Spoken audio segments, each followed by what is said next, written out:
우리 지난 시간에 이어서 오늘 요한계시록 두 번째 시간인데요. 요한계시록은 크게 세 가지가 있다. 1장 19절 한번 펴보실까요? 1장 19절에 보시면 여러분 성경책의 1장 19절은 요한계시록을 여는 열쇠와 같은 말씀이니까 1장 19절은 빨간색으로 아주 진하게 밑줄을 그어 놓으시고 거기에 이제 내가 본 것 그거 1번이라고 적으시고 지금 있는 일 이거는 2번이라고 적어 놓으시고 장차 될 일 이건 3번이라고 적어 놓으시면 좀 좋습니다.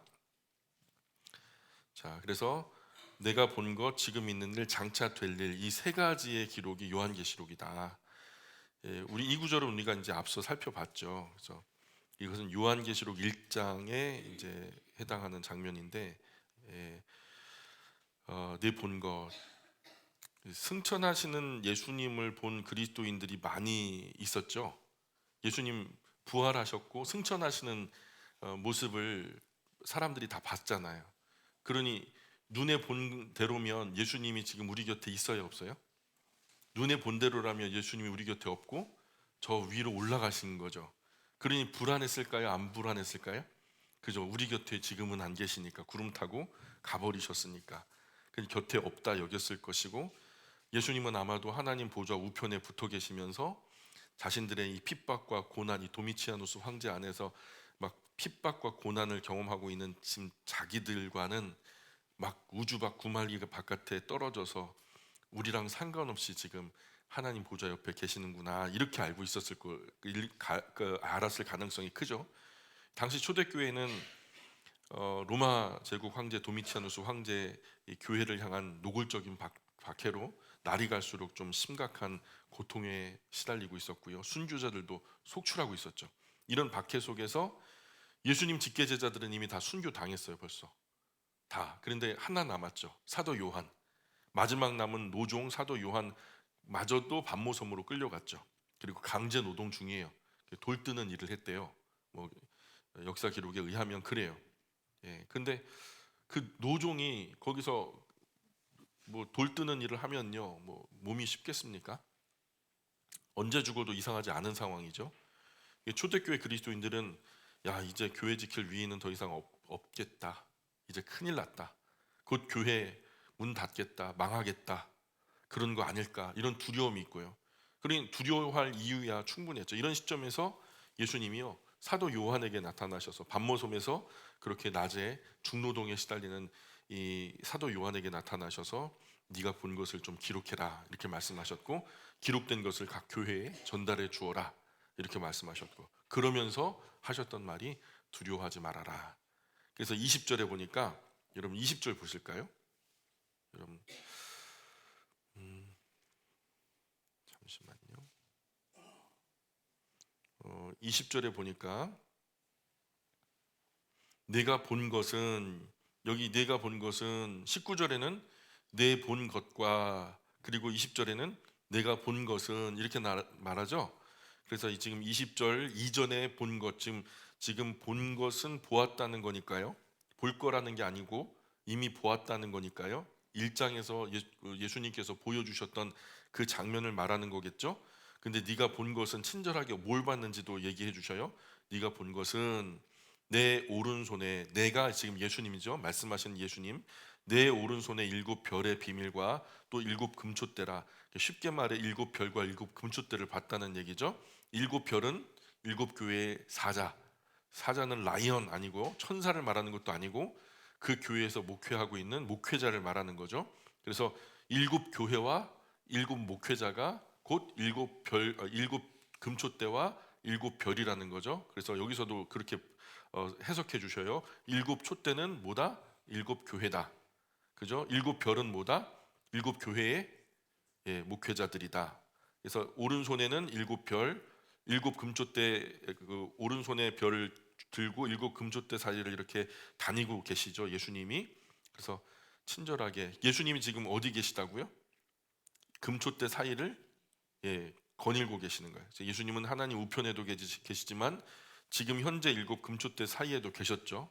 그걸 그림으로 표현한 게 이런 그림이 될 거예요. 그래서 지금 일곱 교회를 두루 감찰하시면서 인도 보호하고 계신다. 그래서 당시 교회들, 지금 우리 교회 가운데도 우리 보이진 않지만 우리 주님 예수님이 여기도 운행하고 계시는 줄 믿습니다. 우리가 보이지 않지만 예수님이 또한 우리 영광교회를 다스리고 계시는 줄 믿습니다.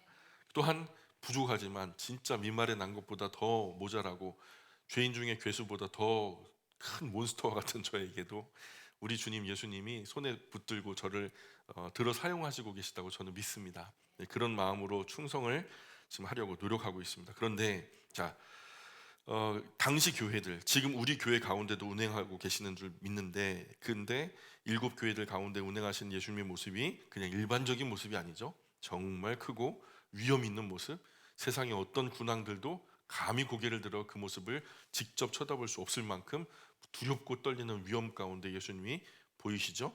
내가 이렇게 지켜보고 있으니까 두려워하지 말아라. 그런 위험 있으신 분, 하늘의 권세를 주신 분이 지금 이 불꽃 같은 눈으로 교회들을 돌보고 계신다. 그리고 그분의 오른손에는 7교회 목회자들이 들려있죠. 사도들이 다 순교당해가지고 아무도 이제는 이 교회들을 지킬 사역자가 없는 것 같죠. 예수님의 직계제자들이 다 죽었으니까. 그러나 예수님은 지금도 오른손에 7 목회자들을 붙들고 계시죠. 사도들만 사용하는 것이 아니다. 너희 각 교회 목회자들도 내 손에 들려져 내 영광의 도구로 지금 사용되어지고 있다. 더 이상 교회 지킬 사람이 없다고 절망하며 두려워하지 마라.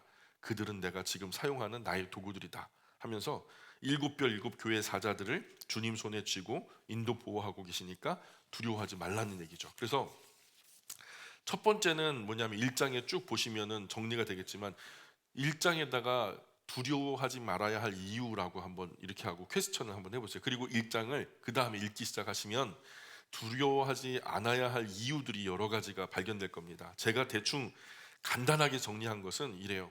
구름 타고 가신 분은 다시 구름 타고 오실 테니까 두려워하지 말아라.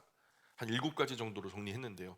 두 번째는 처음과 나중, 시작과 끝, 알파와 오메가가 나다. 그러니까 예수님이 시작하셨고 하나님이죠. 창조주 하나님이시니까 그분이 시작하셨고 그분이 끝낼 테니까, 그분이 처음이고 그분이 나중이고 그분이 시작이고 그분이 끝이고 그분이 A고 그분이 Z니까 그게 나다. 내가 끝내러 간다. 그러니 두려워하지 마라. 지금 끝이라고 지금 두려워하고 있으니까요. 근데 끝이 아니라는 거죠. 예수님의 말씀은. 그리고 땅의 임금들의 머리가 도미치아누스 로마 제국의 황제가 아니라 예수님이니까 두려워하지 말아라. 너희가 볼 때는 지금 도미치아누스가 굉장히 크고 두렵게 느껴지겠지. 그러나 그들 위에 군왕이 있다면 내가 바로 그들 위에 군왕이야. 땅의 임금들의 머리야 내가. 그러니까 두려워하지 마라. 네 번째는 예수님은 지금 각 교회들 가운데 두루 보호하고 살피고 계시니까 지금 예수님이 하나님 보좌 우편에 앉아가지고 가만히 쉬고 계신 게 아니라 지금도 현재적으로 교회들을 돌보고 계시니까, 살피고 계시니까, 보호하고 계시니까, 인도하고 계시니까 두려워하지 말아라. 다섯 번째로 사도들만 아니다. 너희 각 교회 목회자들도 예수님 오른손에 들려져 사용되어지고 있으니 두려워하지 말아라. 그리고 여섯 번째로 예수님은 지금도 살아계시니까 두려워하지 말아라. 많은 사람들이 죽었다 했거든요. 예수님은 죽었다. 그러나 부활하셨죠. 승천하셨죠. 그리고 지금 예수님께서 자신을 보이셔서 사도 요한을 통해서 이 글을 쓰게 하시는 것도 예수님이 살아계시니까, 두려워하지 말아라. 그리고 마지막 7번째로 사망과 음부의 열쇠도 옥황상제가 지고 있는 게 아니라, 염라대왕이 지고 있는 게 아니라 예수님께서 가지고 계시니까, 악한 사단 마귀가 가지고 있는 것이 아니라 예수님께서 그 사망과 음부의 열쇠도 오른손에 쥐고 계시니까 두려워하지 말아라. 이런 얘기죠. 1장을 한마디로 조려 말한다면 한마디로 두려워하지 말아라. 왜? 너무 두려워하니까. 두려움은 사람을 위축하게 하고요, 자기 능력, 자기 수준 이하로 아무것도 아니게 만들어 버리거든요. 악한 영들은 이렇게 초대교회를 핍박함으로 위축되게 하고 그들이 이 세상에서 없이 될 것을 소망했던 거죠. 그래서 첫 번째로 내 본 곳을 기록해서 소아시아 교회들에게 전달하는 목적은 현재 두려워하는 성도와 목회자에게 두려워하지 말아라 하는 거예요. 그 말을, 예수님의 이 말을 그들에게 전해 주어라. 이 다 해석되어 있으니까 우리가 부연할 필요는 없고요. 7 금조 때는 7 교회다. 뭐 분명히 나와. 예수님 오른손에 쥐어진 7 별은 7 교회 목회자다. 명확하죠. 다른 소리 하면 안 되죠. 그죠? 그리고 요한계시록에 몇 가지 말씀된다고 그랬어요? 3가지죠. 하나는 내 본 것. 이건 끝났어요. 그죠? 이상 없죠. 두 번째 지금 있는 일, 장차 될 일 두 개 남았는데 지금 있는 일은 2장 3장에 나와요. 그 중에 이제 첫 번째는 살폈으니 두 번째로 지금 있는 일을 살펴보죠. 지금 있는 일 2장 3장에 소상이 기록되어 있어요. 당시 예루살렘 교회는 문 닫았어요. 예루살렘 교회는 폐쇄됐어요.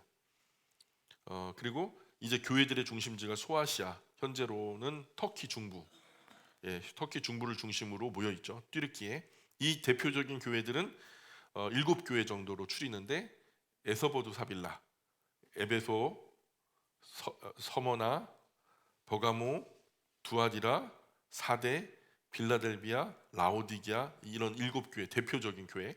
아마도 가정교회를 넘어서서 어느 정도 여러 가정이 연합해서 예배를 드릴 만큼 규모 있게 모여서 주일마다 예배를 드리는 교회들이 추려진 것 같아요. 근데 그런 교회들이 한 7개 교회 정도가 있었던 거죠. 그래서 예수님은 이 7교회의 이름을 하나하나 부르시면서 때로는 칭찬을 하시기도 하고 때로는 칭찬과 책망을 동시에 하시기도 하고, 그러면서 위로도 하시고 또는 권면도 하시고 또 심지어는 막 경고도 하시고, 약속 있는 산소만 꼭 붙들기를 바란다 이렇게 말씀하시면서 이제 숙제 내리드렸는데 지난 달력 다 찢어가지고 7칸 만들어서 7교회 정리하고 칭찬과 책망 분류해서 한번 정리해 보시라고 말씀드렸죠. 매년 한 번씩 해도 이게 뭐 새로워요. 이게 좀 파디션이 처음에는 칭찬과 책망 이렇게 두 가지로 나눠지지만요, 나중에는요 그게 디테일하게 또 나눠져요. 그 칭찬과 책망 중에서도 책망 중에 권면이 있고요. 그리고 권면과 경고가 있어요. 너 만약에 그렇게 하지 않으면 내가 가만 안 둔다 이렇게 하는 경고성 발언이 있고요. 이렇게 해야 되지 않겠냐라고 하는 권면성 발언이 있고요. 이런 것들이 해를 거듭할수록 좀 더 세밀하게 분류가 돼요. 그러니까 우리는 오늘 요한계시록 2장 3장 이걸 볼 텐데요. 여기서 예수님이 되게 화를 내시면서 그냥 경고하시고 권면하시고 그런 것은 우리는 하면 돼요, 안 돼요? 그거 안 하면 되는 거야, 안 하면. 그러면 칭찬받는 거, 이 사람들이 지금 이 17교회 여러 교회들이 있었는데 이 교회들이 칭찬받는 거, 야 네가 참 이런 것들은 잘하는구나. 예수님의 감탄사가 나거든요. 오호, 네가 이렇게까지 너도 이런 거를 야 진짜 잘한다 이렇게 하시는 게 몇 개가 나와요. 그런 거는 우리도 똑같이 본받아서 그들처럼 하면 우리도 똑같이 칭찬받겠죠. 그러면은 되는 거예요. 자, 그래서 지금 있는 일 7교회 보내는 7교회 보내는 메시지 2장 3장 한번 넘어와 보시고요. 2장 1절 펴 보실까요? 자, 에베소 교회 사자에게 편지하라. 에베소 교회는 뭐 잘 아시죠? 지금 제가 정리한 거고요. 이 에베소 교회가 이런 교회입니다. 자, 그런데 에베소 교회 사자에게 편지하라. 근데 이 교회가 7교회에 나타난 예수님의 모습이 다 다르게 묘사돼요. 다르게 묘사되는데 여기선 뭐라고 묘사돼요? 1장 1절에 2장 1절 보니까 오른손에 7별을 붙잡고 7금촛대를 사이를 거니시는 이가 이르시되. 근데 이게 7개가요 다 다르게 지금 기록되고 있는데요, 내용은 거의 비슷해요. 근데 이게 좀 제가 이 소트라고 하죠. 뭔가 맥을 이어서 도대체 예수님이 왜 이렇게 자기를 각 교회마다 다르게 표현하셨을까? 이게 지금도 고민하고 숙제예요.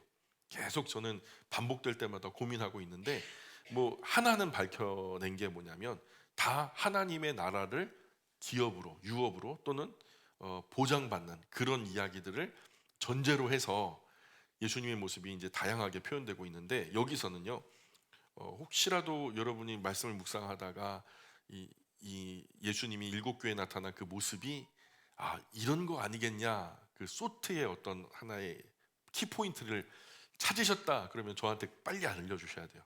저도 이제 공부를 해나가는 과정이니까. 자, 오른손에 있는 7별을 붙잡고 7금촛대 사이를 거니시는 이가 이르시되. 자, 여기 우리가 1장에서 봤던 요 모습이겠죠. 이 모습에 지금 예수님이 말씀하시는 거예요. 말씀하시는데 누구한테 말씀하신다? 에베소 교회에게 말씀하시는 거예요. 자, 그런데 칭찬이 나오겠죠. 처음에는 내가 네 행위와 수고와 인내를 안다. 자, 여기 이게 하나의 문장이에요. 하나의 문장인데 내가 안다. 그렇게 됐죠. 내가 안다. 뭘 안다? 너의 행위와 수고와 인내를 내가 알고 있다. 이게 위로가 돼요? 아니면 두려움이 돼요? 더럽게 봉사도 안 하고 헌신도 안 하고 수고도 안 하고 막 참지도 않고 막 대번에 그냥 막 톡톡 쏴버리고 막 그냥 저질러 버리고 막 그냥 못된 짓 하고 그러는 사람들은 이게 두려움의 이야기가 될 거예요. 그런데 진짜 예수님 때문에 신앙 때문에 어쩔 수 없어서 선한 일 그냥 헌신적인 수고 그리고 오래 참음으로 아이고 참 내 예수님 때문에 참는다. 아이고 복장 터진다. 이렇게 오래오래 많이 참으신 분들은 이 말씀이 위로가 되겠죠? 예. 그래서 내가 안 돼요. 내가 누구예요? 예수님이 알고 계시대요. 그리고 두 번째 칭찬은 뭐냐면 또 악한 자들을 용납하지 아니한 것. 악한 자들. 교회 안에 악한 자들 있으면 돼요, 안 돼요? 안 돼요. 이것을 구별해서 용납하지 않고 쫓아내버린 거죠. 근데 그 사람들이 대략의 어떤 그 툴이 나오는데 자칭 사도라 하되 아닌 자들을 시험하여 그의 거짓된 것을 드러낸 것. 아마 쫓아내기 직전에 이런 일들이 있었던 것 같아요. 야, 니네 사도라며. 검증해 보니까 아니던데. 그래갖고 그 시험 끝에 너희들이 지금 전했던 그 말들은 다 거짓말이야. 해가지고 이들을 용납하지 않고 이 약한 사람들을 교회 바깥으로 쫓아냈던 그런 전례가 있는 것 같아요. 그래서 또 네 번째로 또 네가 참고 내 이름을 위하여 견디고 게으르지 아니한 것을 내가 안다. 내가 안다. 내가 안다. 내가 안다. 그렇죠? 이런 칭찬들이 쫙 나오죠.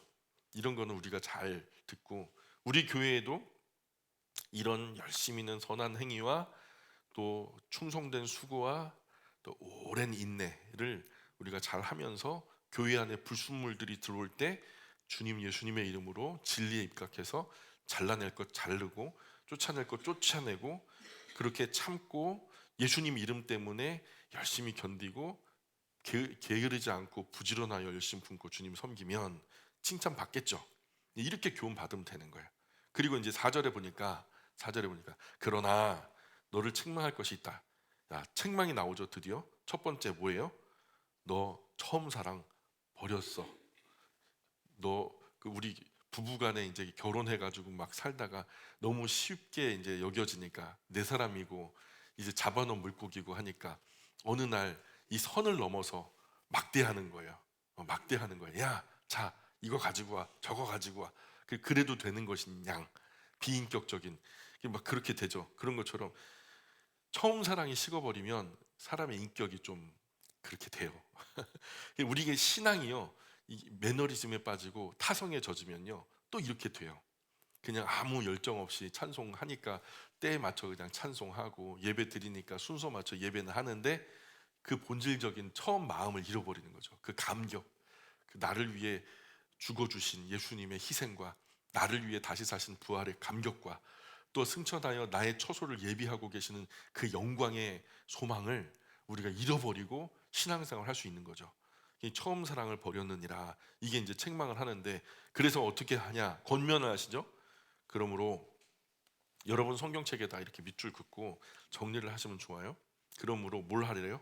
어디서 떨어졌는지 생각하고 회개하여 처음 행위를 가지라. 자, 처음 사랑이 버려졌는데 처음 사랑을 너가 버렸어. 근데 뭘 가지래요?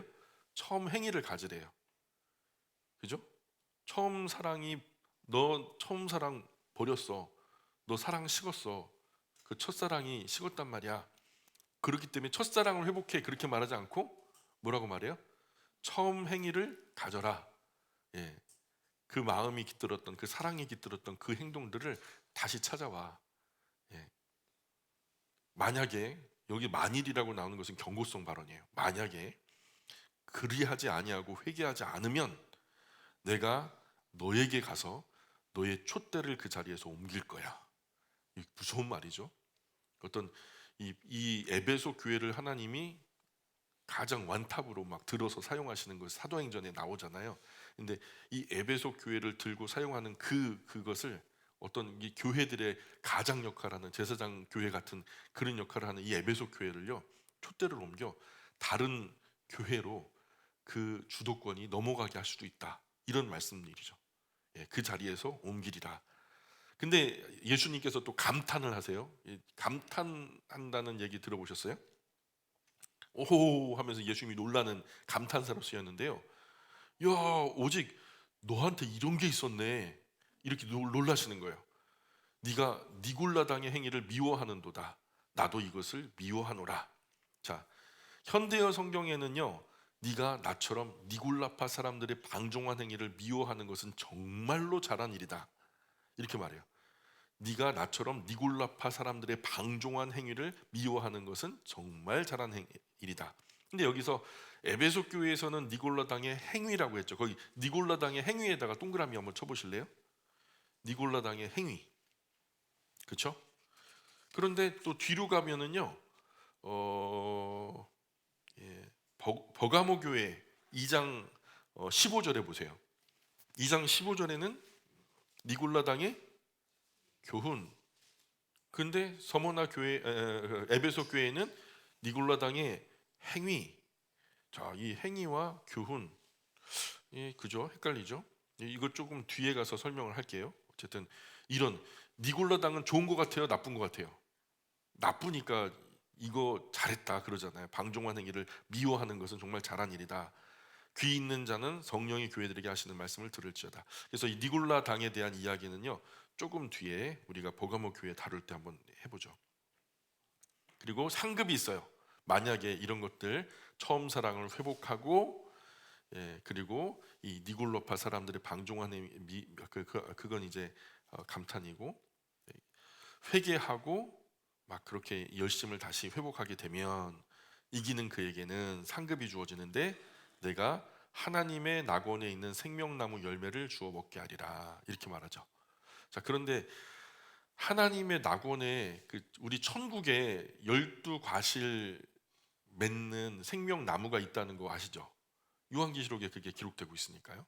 그 생명수 강가에 가로수처럼 심겨진 그곳에서 12과실이 맺히는데 그냥 철 없이 계속 열리는 거예요. 그러니까 이 생명나무 열매만 따가지고 우리한테 주고서 천국은 못 들어가게 할까요? 그런 거 아니죠. 천국에서 먹고 살게 된다는 말을 이렇게 표현하신 거예요.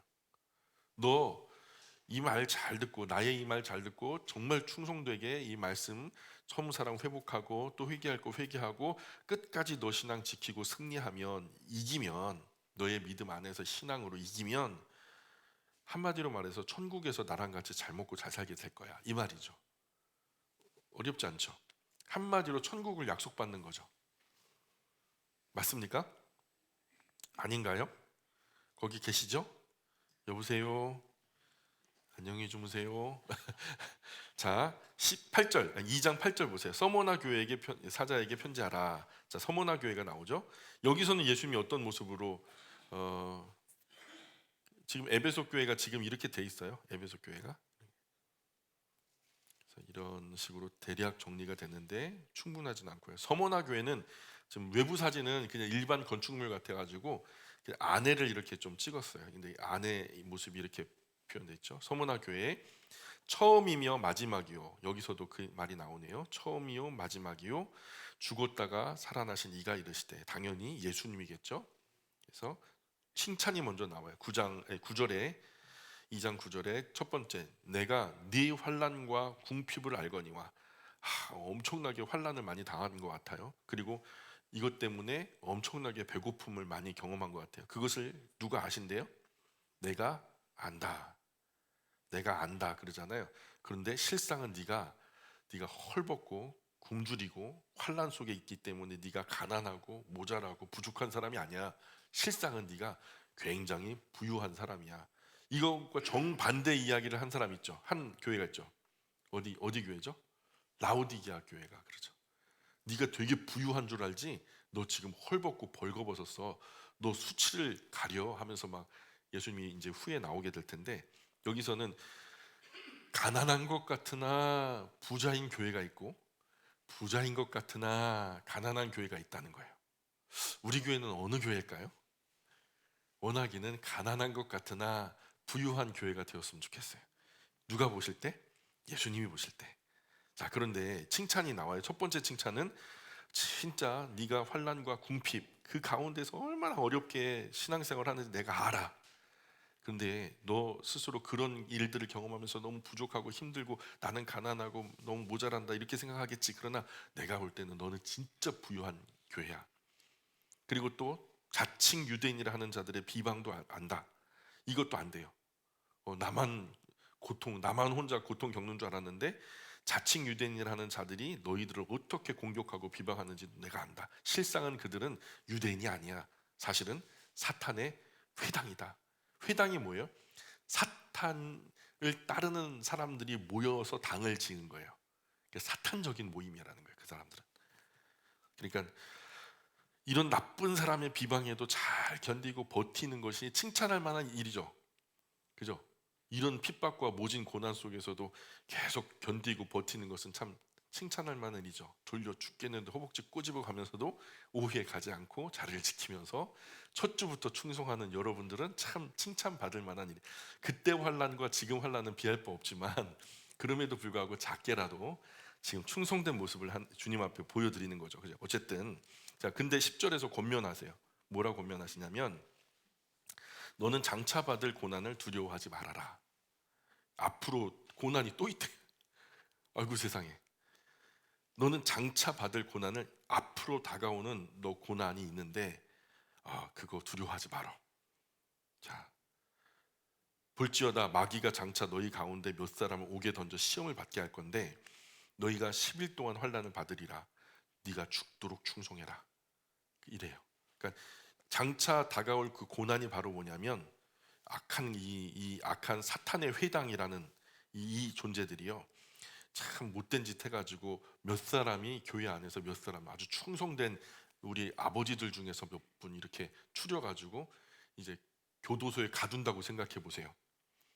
우리 교회는 어떻게 될까요? 아주 그냥 침울해지겠죠. 근데 그래도 두려워하거나 근심하지 말래요. 예. 너희가 10일 동안 환난을 받을게. 10일이라는 날은 끝이 있는 날이에요? 끝이 없는 날이에요? 이런 고난의 날도 끝이 있는데 그러는데 죽더라도 충성해라 이렇게 말하는 거예요. 죽더라도 충성해라. 그 감옥에 갇힌 분들이 우리 곁으로 돌아오지 못하고 순교자로서 하나님이 일찍 불러가셔도 그래도 충성해라. 그러면 이건 상급이에요. 상급.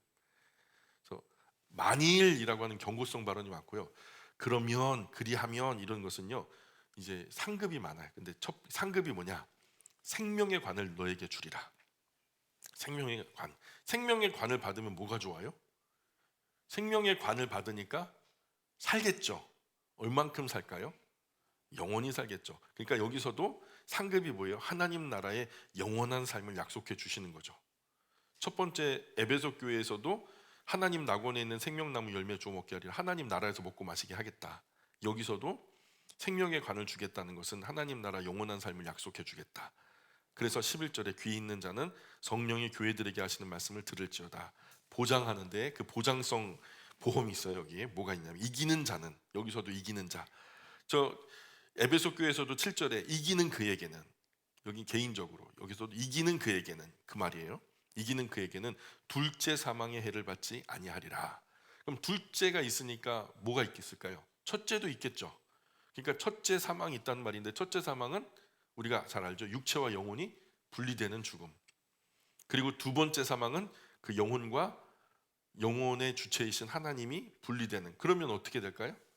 수많은 영혼이 그를 시작하게 하시는 하나님께 돌아갈 텐데 결론적으로 하나님이 옳다 인정하신 사람들은 하나님과 함께 영생토록 연합하여 동고동락하겠지만, 그 동고는 아니고요. 동락하겠지만, 영생복락하겠지만, 그러나 하나님과 분리된 영혼들은 다 어디로 갈까요?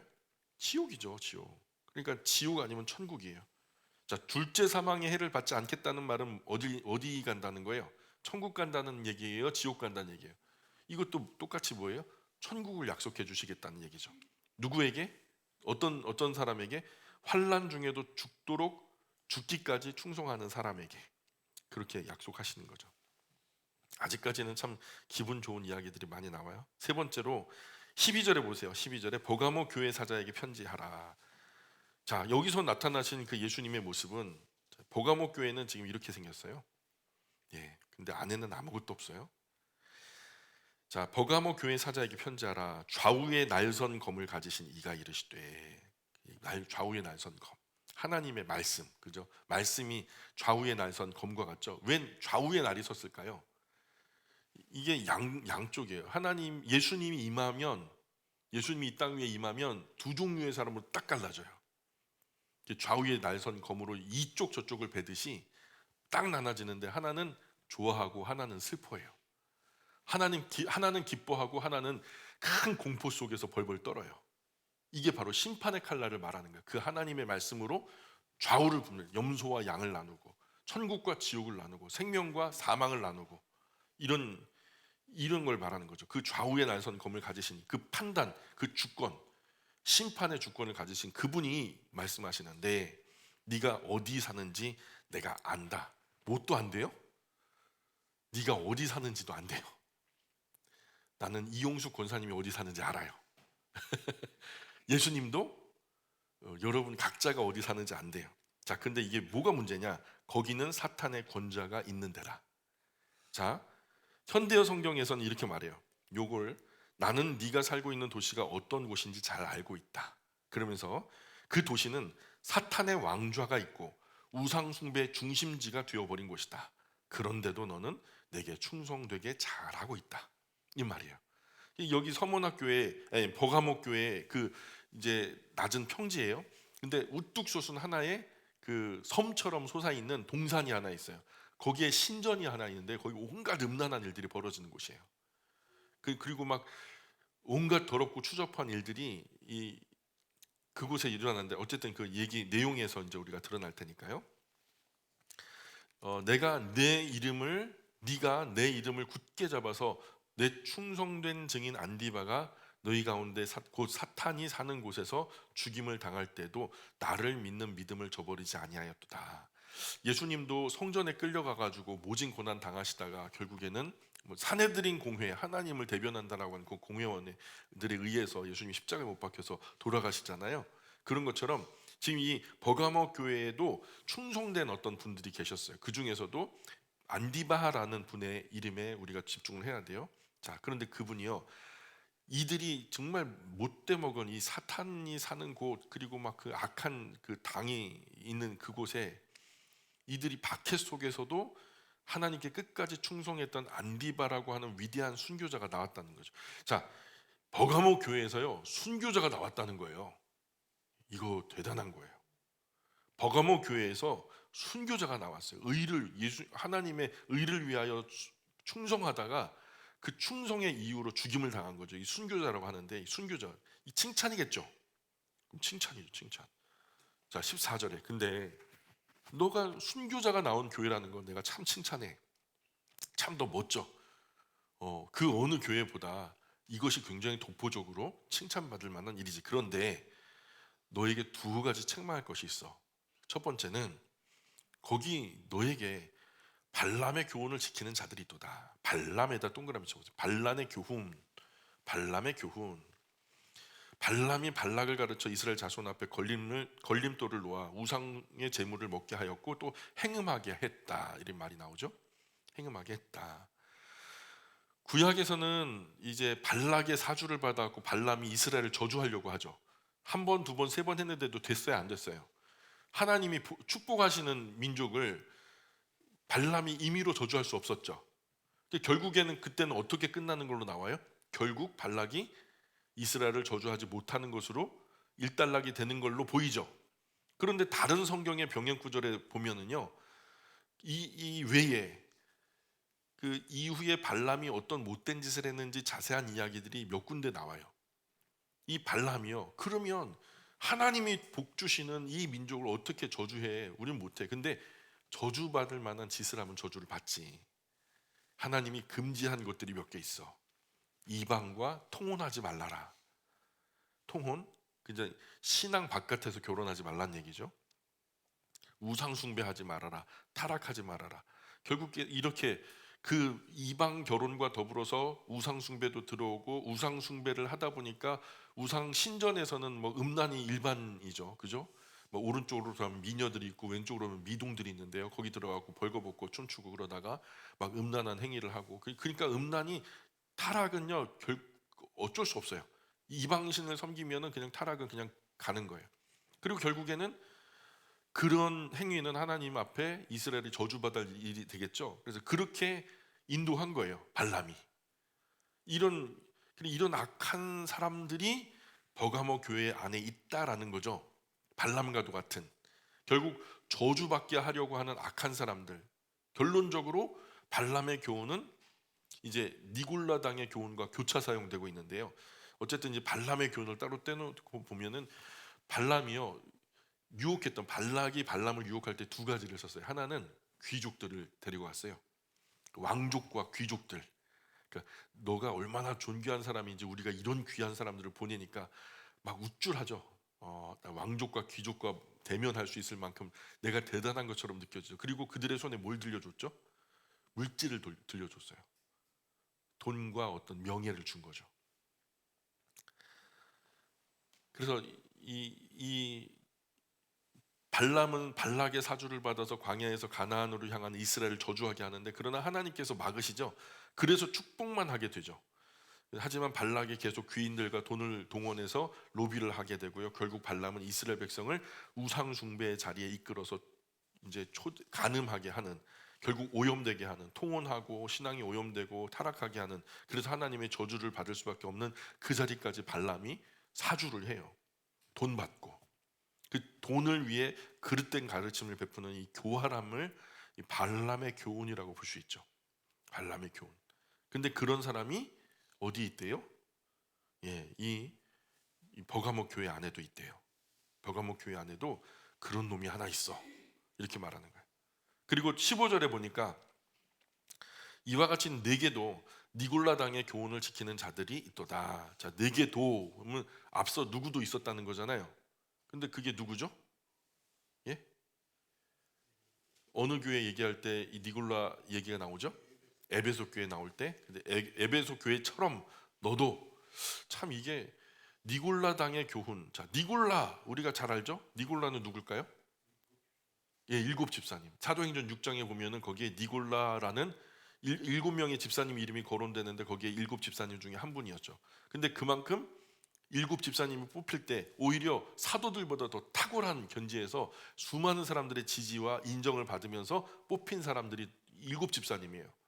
근데 이 일곱 집사님 중에 참 그래서 사람들이 신실하다 충성되다 여겼던 사람이었는데, 근데 이런 분이 초기 영지주의에 빠졌죠. 그래서 철학적 사고를 기반으로 성경을 보려고 한 거죠.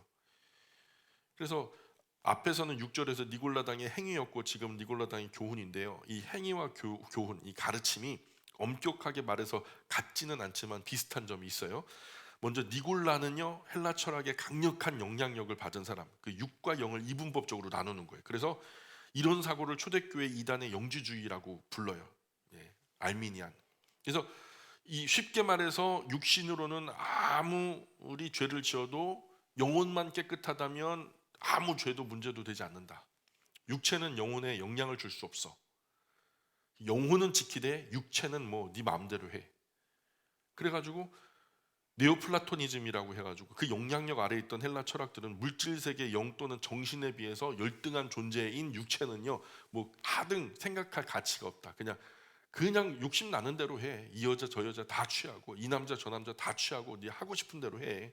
그런 거죠. 때문에 이런 주장을 펼치게 되는데, 아마 이런 이분법적 사고 방식 고린도 교회 안에도 이게 있었어요. 사실은 바울이 경고하는 과중에 고린도전서 6장 9절에 보면 이런 말씀이 나와요. 잘 들어보세요. 고린도 교회를 향해서 바울이 불의한 자가 하나님 나라를 유업으로 받지 못할 줄을 알지 못하냐? 미혹받지 마라. 음행하는 자나 우상 숭배하는 자나 간음하는 자나 탐색하는 자나 남색하는 자나 도적이나 탐욕을 부리는 자나 술 취하는 자나 모욕하는 자나 속여 빼앗는 자들을 하나님 나라를 유업으로 받지 못하리라.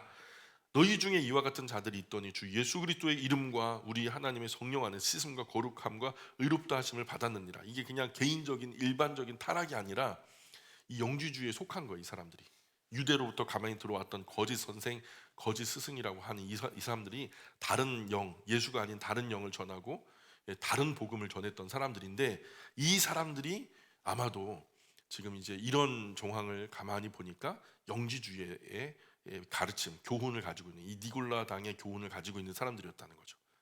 그래서 영지주의를 말하는 거죠. 그래서 16절에 보니까 경고를 해요. 자, 이런 니골라 당의 교훈을 지키는 자들이 있는데 그러므로 회개하라. 그렇지 않으면 내가 네게 가서 속히 가서 내 입에 검으로 그들과 싸우리라. 귀 있는 자는 성령이 교회들에게 하시는 말씀을 들을지어다. 자, 그런데 이기는 그에겐, 여기서도 이기는 게 나오죠. 상급이 있어요.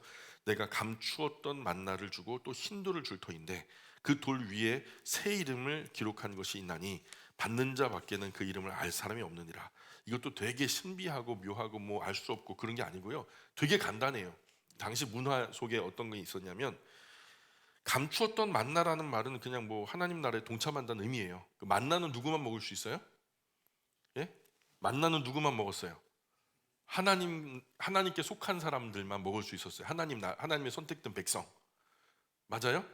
이 만나를 먹을 자격은 하나님 나라에 감추었던 만나니까 이제 감추지 않는 만나를 주실 건데 하늘 양식을 말하는 거예요. 이것은 하나님 나라에 속하는 사람들에게만 주어지는 하늘 양식이라는 거죠. 자, 그런데 흰돌이 또 나와요. 자, 흰돌은요 뭐에 쓰였냐면 당시 투표할 때, 선거할 때, 뭐 예를 들어 재판정에서 이 사람이 유죄인가요, 무죄인가요 하면 배심원들 있죠. 우리나라는 배심원 제도가 들어온 지 얼마 안 됐는데 외국에는 유럽에서는요 배심원 제도가 활성화되어 있어요. 그래서 많은 이 건강한 그 삶을 살던 소시민들이요 건강한 어떤 인격 가지고 어떤 일반적인 사회 통념적인 인격을 가지고 이 사람은 유죄다 무죄다를 판결하는 거죠. 그래서 적어도 뭐 7명 뭐 아니면 15명 이런 식으로 절반이 갈라지지 않게끔 이렇게 해서 그 사람들에게 손에 그 검은 돌과 흰 돌을 줘요. 검은 돌과 흰 돌을 줘서 이 사람도 자초지종을 다 들었잖아. 이 사람이 몇 년, 몇 월, 며칠, 몇 시에 어떤 일을 벌였고 이 사람과 어떻게 했고 결국 이런 짓을 벌였어. 그래 이쪽에서도 항변하겠죠. 아니야, 그거는 사실과 달라. 이게 사실이야 하면서 서로 갑론을박하면서 사실관계를 따져본 거예요. 그리고서 마지막에 최종적으로 배심원들 다 들으셨죠? 판사가 얘기하는 거예요. 자, 그러면은 그 바구니 안에 유죄 무죄를 한번 가려봅시다. 그래갖고 무죄면은 무슨 돌 넣을까요? 흰 돌. 유죄면은요?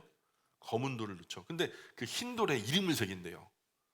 무죄라고. 이제 말 그대로 흰 돌은요 무죄를 선언하시겠다고 하는데 그 무죄에 이름을 새겨주니까 그 사람은 무죄라는 거죠. 근데 그 새 이름은 뭐 예수님 이름이 아니고요 무죄라고 판명된 혜택을 받게 될 사람, 그 사람을 알 수 있어요 없어요? 아직은 몰라요. 그죠? 우리가 충성되게 살아서 끝까지 하나님 앞에 멋지게 서 있으면 이긴 사람, 이 신앙 안에서 이긴 사람이 되면 그 흰돌 위에 누구 이름이 쓰여질까요? 맞아요. 김오선 이렇게 이름이 적히는 거예요. 흰돌 위에. 그러면은 대박이죠. 그게 대박이죠. 그죠? 뭐 글쎄요. 우리 김오선 집사님 김오선의 니은이 좀 흐려질지도 몰라. 조금 졸았거든요. 그럴 수도 있어요. 자, 어쨌든 새 이름이 기록된다. 그래서 이제 새 이름은 믿음을 지킨 승리자의 이름이 그 흰돌 위에 새겨진 것으로 볼 수 있죠. 이런 말씀 지지하는 구절들이 이사야 62장에도 나오고요. 구약을 잘 알면요, 이런 요한계시록이요 별로 어렵잖아요. 거기서 이미 얘기했던 거니까. 자, 그 다음에 이제 18절부터 두아디라 교회 사자에게 편지하는데 그 다음부터는 뭐 볼 거 없죠. 이제 금방 나갑니다. 담비쌤 조금만 참아주세요. 화이팅. 자, 우리 담비쌤이요 열일합니다. 연말연시 아주 그냥 격려합니다. 자, 그리고 두아디라 교회에 그 눈이 불꽃 같고 그 발이 빛난 주석 같은 하나님의 아들이 이르시되. 자, 그 뭐 앞서 우리가 예수님의 모습을 우리가 그려봤죠. 두아디라 교회 먼저 보여드릴게요. 두아디라 교회는 이렇게 다 무너지고 벽만 몇 개 남아 있어요. 자, 칭찬 먼저 하죠. 19절에 내가 네 사업과 사랑과 믿음과 섬김과 인내를 안다. 내가 안다. 여기서도 그러죠. 예수님 다 아셔요. 예수님 모르는 거 있을 것 같아요? 마음의 숨은 의도까지 아셔요. 네가 어떤 마음으로 헌신을 했는지, 네가 어떤 마음으로 봉사했는지 그것까지 다 아시는 거예요. 불꽃 같은 눈으로. 그저 그냥 10길 물속은 나로도 한 길 사람 속은 모르는 사람 같지 않고 하나님은 먼저 중심을 보신다. 중심을 보신 하나님의 아들 하나님이 다 하시는 거예요. 그죠? 내 사업과 사랑과 믿음과 섬김과 인내를 안다. 네 나중 행위가 처음 것보다 많다. 자, 그런데 이제 책망이 나오죠. 20절에 너에게 책망할 일이 있다. 직접 책망이라 하죠. 자칭 선지자라 하는 여자 이세벨을 네가 용납함이니 그가 내 종들 가르쳐 꾀어 행음하게 하고 우상의 제물을 먹게 하는도다. 이렇게 말해요. 자, 이세벨은 어떤 존재인지 알죠? 그죠? 이세벨 참 북이스라엘에서 남유다로 시집 와가지고 아합의 아내죠. 진짜 더럽고 추악한 여자죠. 그래서 적화 통일을 하려고 하는 거예요. 그래서 하나님의 신앙 안에서 통일이 아니라 어떤 정치적인 통일을 하려고 하는. 그런데 이제 이세벨처럼 전략적으로 꾀어 행음하게 하고 그 제물을 먹게 했다는 거죠. 이방 종교를 가진 여자가 조용히 숨어 들어와서 그리스도의 종들이라고 표현됐죠. 여기 보면은 자, 내 종들을 이게 복수로 돼 있어요. 한 명이 아니에요. 2명 이상 여러 명인 거예요. 아마도 그 교회 안에 리더들이겠죠. 이런 사람들을 꿰어서 자기 종교의 음란한 의식에 참여하게 하고 그래서 먹고 마시고 행음하게 한 거죠. 이렇게 오늘도 그런 데 많죠. 지금 이제 뭐 얼마 전에는 뭐 누구지 이재록 목사인가? 이재록이가 자기는 죽지 않는다. 영생 불사다. 나는 재림 예수다. 내가 곧 성령이다. 아버지의 아들인데 나는 아버지보다 더 탁월하다. 이렇게 주장한 뭐 얼마든지 처음 나와. 근데 그거 죽어서 1월 1일 날 죽었죠. 대장암 말기로. 근데 그래요. 그러면서 결국 그 사람이 했던 건 뭐냐면 자기 교회 여신도들을 갖다 성폭행하고 그리고 그거 발뺌하느라고 그냥 속된 말로 재판정에서 얼마나 찌질한지요. 아이고 참 그 사람들을 바깥에서 보면 다 예수님 믿는 사람이라고 생각할 거 아니에요. 또 목사라고 생각할 거 아니에요. 근데 이런 그래서 결국에는 꿰어 악한 것에 참여하게 하는 어떤 이단의 어떤 사설을 가지고 있는 이것도 아마 영지주의 영향이 아니었을까 이런 생각을 해요. 근데 21절에 보니까 내가 그에게 회개할 기회를 주었지만 자기의 음행을 회개하고자 하지 않았다. 예, 주님은요 이세벨 같은 이런 여자에게도 회개할 기회를 주셨대요. 그러나 회개하지 않았대요. 교회를 권념하사 기회를 주신 거죠. 그러나 그 기회를 붙잡지 못했어요. 그래서 22절에 볼지어다 내가 그를 침상에 던질 터이요. 그 침상이 어떤 침상일까요? 온갖 행음을 하던 그 침상 위에 던질 터이요. 또 그와 더불어 간음하는 자들도 만일 그의 행위를 회개하지 않으면 큰 환난 가운데 던지고 그 자비 없이 그냥 심판에서 큰 환난 가운데 던지겠다. 23절에 또 내가 사망으로 그 자녀를 죽이리니 22절까지는 본인에게 그런 위해가 왔는데 23절부터는 자기와 연결된 자식들에게 자녀들에게까지 피해가 가네요. 모든 교회가 나는 사람의 뜻과 마음을 살피는 자인 줄 알지라 내가 너희 각 사람의 행위대로 갚아주리라. 가장 큰 징계죠. 가장 큰 징계. 두하디라에 남아있어 이 교훈을 받지 아니하고 소위 사탄의 깊은 것을 알지 못하는 너희에게 자 신앙의 깊은 견지를 가지지 못한 사람들 그래서 사탄의 어떤 실체에 대해서 아직도 파악하지 못하는 사람들 그러나 너희에게도 말한다. 다른 짐으로 너에게 지울 것은 없다. 그런데 25절에 다만 너희에게 있는 그것 작은 어떤 신앙의 지식 어떤 신앙의 지평 아주 적은 것 우리처럼 성경을 많이 몰라요. 그때는 지금보다 훨씬 더 몰랐을 거고요. 성경이 없었거든요. 근데 그 작은 것으로 그들에게 있는 작은 것으로도 끝까지 이제 충성을 다하는 사람들. 그래서 너희에게 있는 것을 내가 올 때까지 굳게 잡아라. 그죠? 작은 믿음의 지식이라도 그 끝까지 잡아라. 이기는 자와 끝까지 내 일을 지키는 그에게 만국을 다스리는 권세를 주리니. 이것도 뭐죠? 만국을 다스리는 권세가 언제 이루어지죠? 예, 하나님 나라가 임할 때. 왕과 제사장 왕처럼 그분과 함께 통치하게 되는 날에 대한 하나님 나라의 지평을 우리가 구약에서도 여러 번 나눴죠. 자, 그런데 그런 만국을 다스리는 권세를 준다는 것은 하나님 나라를 주겠다. 그가 철장을 가지고 그들을 다스려 질그를 깨뜨리는 것과 같이 하리라. 이게 뭐냐면 철장 뭔가 어감이 쇠요 약해요. 쇠요 철인이 쇠니까. 자, 아주 엄하고 자비 없이 다스릴 것을 경고하는 거죠. 그래서 나도 내 아버지께 받은 것이 그러하니라 내가 또 그에게 새벽별을 주리라. 새벽별은 뭘까요? 새벽별. 이게 성경에 다른 곳에 지평이 없으면 모르는데 요한계시록 22장 16절에도 뭐래요? 나는 다윗의 뿌리요 자손이니 곧 광명한 새벽별이라. 나는 예수님이거든요. 새벽별이라. 내가 새벽별이라. 예수님이 새벽별이. 여기서도 새벽별, 내가 또 그에게 새벽별을 주리라. 그러니 예수님이 나를 너에게 주겠다는 거예요. 자, 곧 나를 주겠다. 구원해 주겠다. 예수님의 이름은 그리스도, 메시아, 구원자. 나를 주겠다. 구원해 주겠다. 구원의 보장이죠. 그리고서 29절에 귀 있는 자는 성령이 교회들에게 하시는 말씀을 들을지어다. 3장 1절 보세요. 사대교회 사자에게 편지하라. 사대교회도 나오죠. 사대교회는 이렇게 있어요.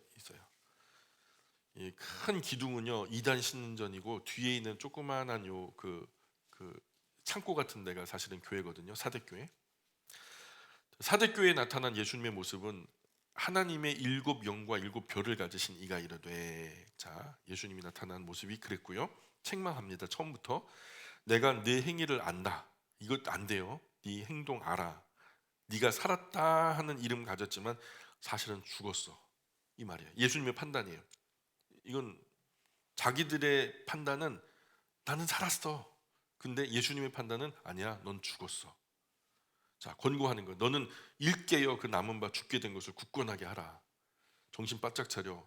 완전히 죽지 말고 지금이라도 돌이켜 살아. 내 하나님 앞에 내 행위에 온전한 것을 찾지 못하였노니.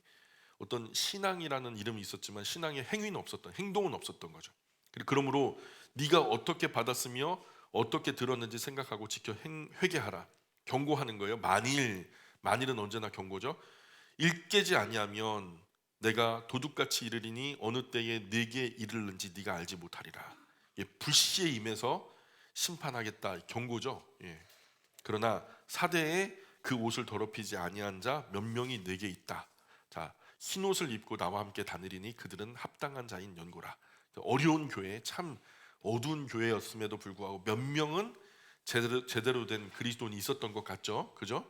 자, 그리고 마지막 똑같은 약속을 주시죠. 5절에 이기는 자는 이와 같이 흰 옷을 입을 것이요 내가 그 이름을 생명책에 결코 지우지 아니하고 그 이름을 내 아버지 앞과 그 천사들 앞에서 시인하리라. 다 똑같은 거예요. 흰옷, 생명책, 내 이름을 아버지와 천사들 앞에 시인하겠다. 흰옷은 뭐죠?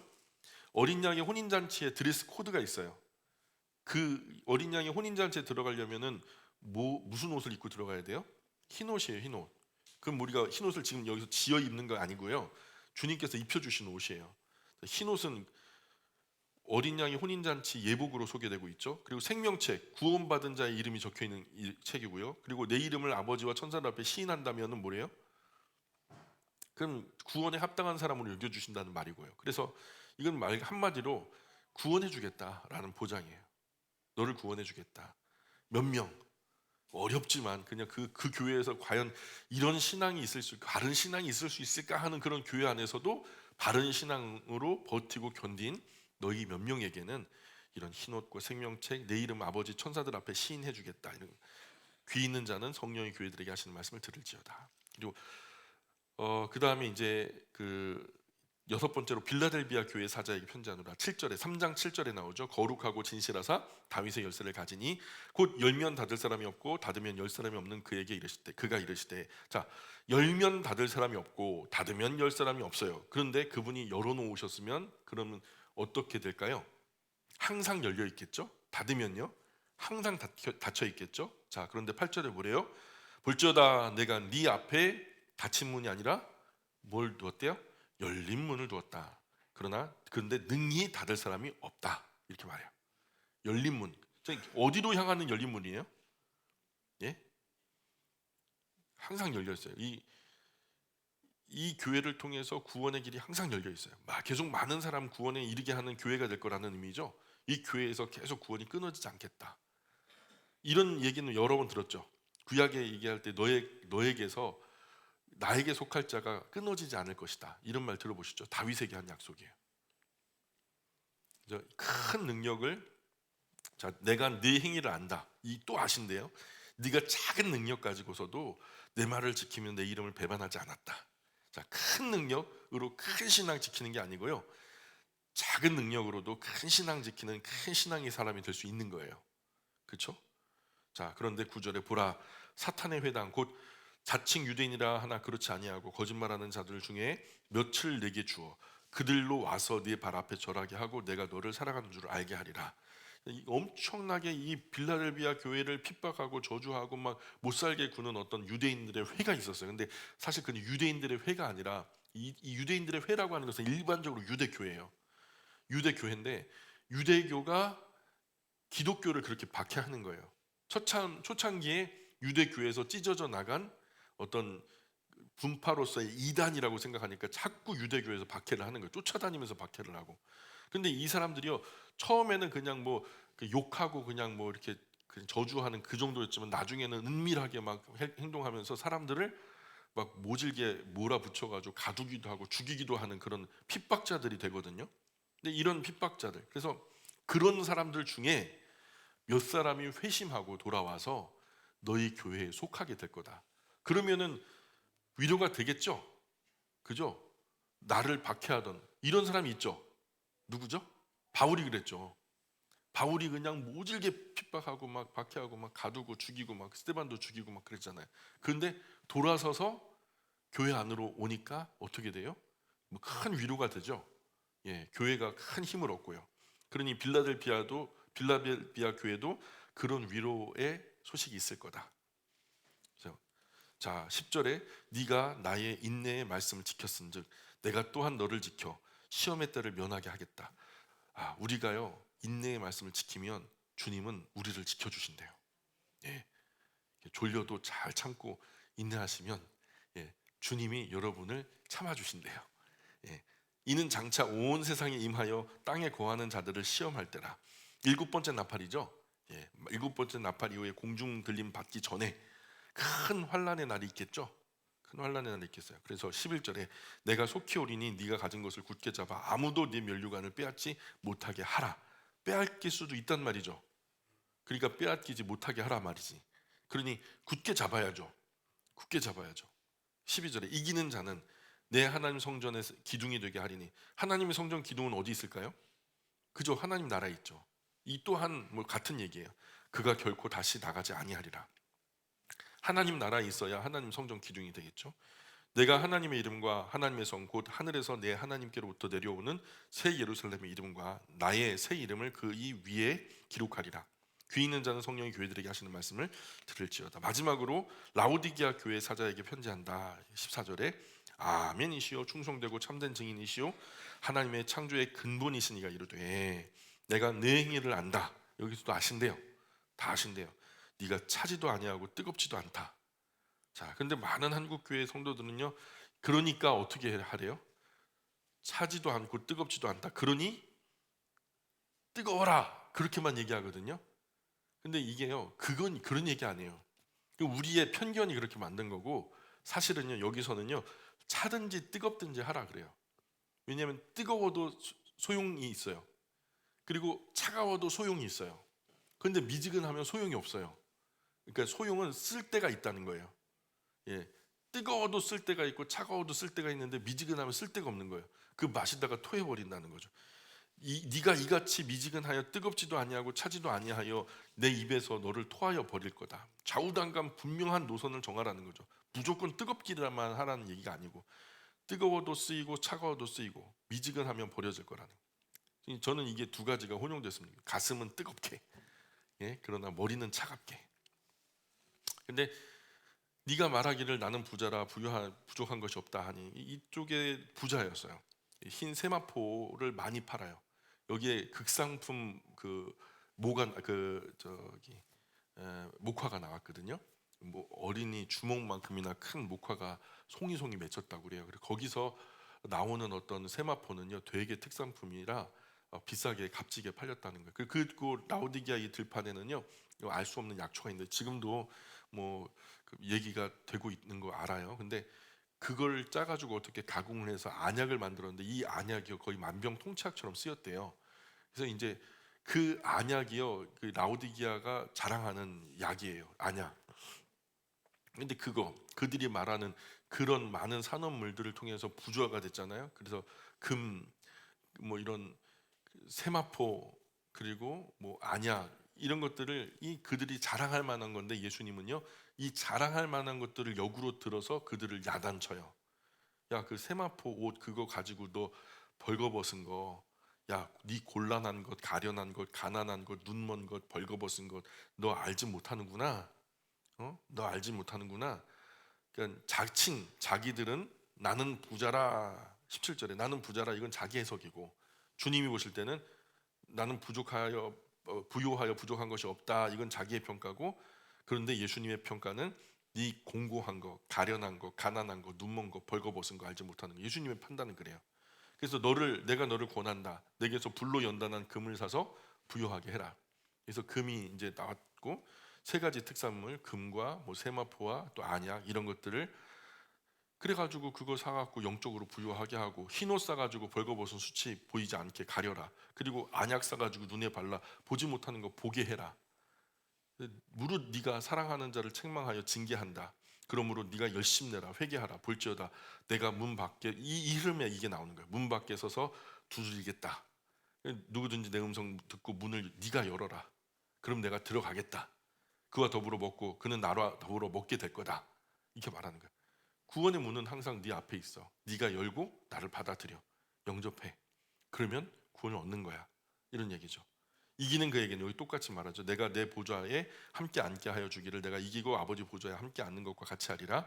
귀 있는 자는 성령의 교회들에게 하시는 말씀을 들을지어다. 하면서 이 라오디게아가 빠묵갈레라고 하는 곳이 몇 킬로 위에 있어요. 거기가 되게 뜨거운 온천이거든요. 그 온천에서 흘러나오는 그 온천수가 이 라오디게아 지역까지 오면은 미지근하게 이제 식었다 그래요. 그래서 뭐 온천을 할 수도 없고 뭐 어디다가 생활용수로 쓰기도 어렵고 그래서 애매했다 그래요. 그래서 거기 앞에 개천에 흐르는 미지근한 온천수와 그들이 특산물로 자라나는 금과 또 세마포와 어떤 안약 이런 것들을 예수님께서 다 일깨우면서 자랑할 만한 것들인 줄 알았는데 그게 다 창피한 요소가 되더라니까요.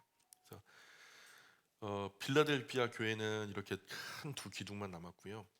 라오디게아 교회는 이렇게 이제 사실 이거 라오디게아 교회 제가 성지순례 갔을 때도 이거 보여줬는데 이걸 라오디게아 교회 이제 고증이 안 돼요. 다른 데는 고증이 되거든요. 근데 이 라오디게아 교회는요, 이거 어떤 그냥 텔이라고 해서 그냥 진흙 무더기만 있고 발굴하는 어떤 건물 중에 한 일부만 찍은 거죠. 이게 교회라고는 할 수 없어요.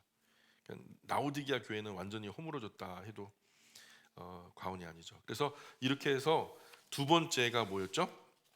두 번째가 내 본 것, 그리고 두 번째가 지금 있는 일. 이 지금 있는 일이 일곱 교회의 그 현재의 형편, 그 상황을 일깨우면서 예수님의 칭찬과 책망이 이루어지고 지금 아마도 그게 이제 영원성, 복수성 그리고 이 이야기를 성경의 어떤 보편성을 두고 말할 때는 이 말씀이 또한 우리 교회를 향한 말씀일 수도 있다 이렇게 받아들이셔도 틀리지 않다. 혹여나 우리가 야단 맞을 일이 있다면 그것을 우리가 회개하고 바로 잡아야 하고 또한 우리가 예수님께 칭찬받을 만한 일이 있다면 또 우리가 열심히 더 충성을 해서 더 멋지게 또 발전시켜 나가야 되겠다. 뭐 이런 생각이죠. 그래서 표로 만들면은 그렇게 복잡하지 않아요. 예, 제가 표를 만든 게 이렇게 있어요. 여러분도 집에 가셔서 한번 이렇게 표를 만들어 대략의 제가 그 툴을 좀 잡아드린 거니까요. 그렇게 칭찬과 책망만 있는 게 아니다. 예, 칭찬과 더불어서 책망 중에서도 뭐 권면이 있고 또 경고가 있고 또 상급이 또 있고 나타나신 예수님의 모습이 또 다르고 그래서 이런 것들을 정리하면 조금 더 세밀하게 은혜의 영역이 확장되리라고 믿습니다. 어렵지 않으시죠? 예, 제일 어려운 게 잠이 제일 어렵죠. 고생하셨습니다. 제가 기도하고 마치겠습니다. 귀하신